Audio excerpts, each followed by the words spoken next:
So, is ethical non-monogamy just a phase? If you've recently left a high-demand religion and started exploring E&M, maybe you've asked yourself that, or maybe your partner, your mom, or your therapist even asked this for you. Is this just a reaction? Is this just you rebelling? Isn't this just your faith crisis acting out through your sex life? Today, we're unpacking this idea and offering a more compassionate, accurate lens on what's really going on.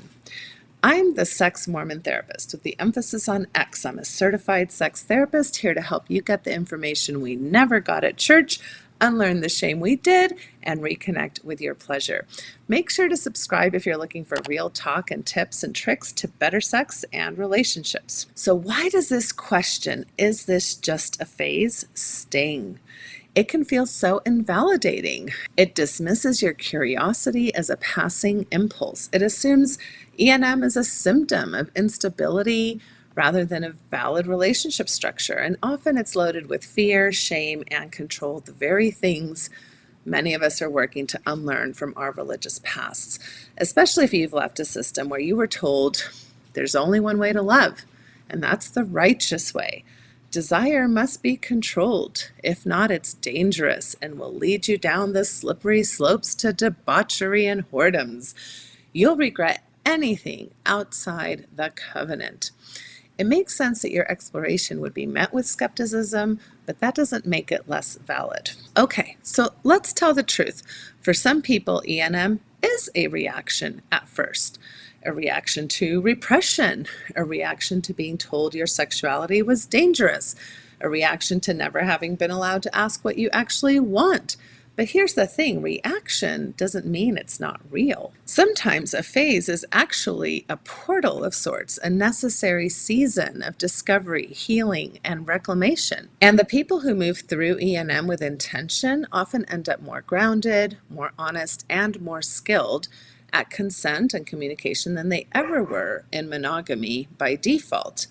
But let's also talk about something even deeper that often gets missed. When you grow up in a high-demand religion, you often bypass entire developmental stages. You didn't get to explore crushes, casual dating, or sexual play without guilt or expectation.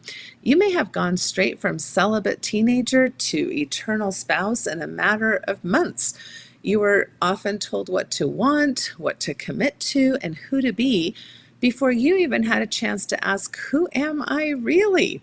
So when someone leaves religion and begins exploring E&M, they're not just trying something wild, they're often doing necessary developmental work that was paused, sometimes for decades. And you can't really skip steps without consequences. At some point, that curiosity needs to be integrated, not repressed. So no, E&M isn't just a phase. It might be a phase of healing, of expansion, of revisiting parts of yourself that were never allowed to grow. And that's not immature. It's mature recovery. Some of the biggest misconceptions I hear that kind of lean towards this it's a phase type of mentality, especially from people still holding traditional or religious frameworks, is that E&M is just about sex. And although E&M can absolutely include sex, at its core, it's really more about freedom, consent, and designing relationships intentionally.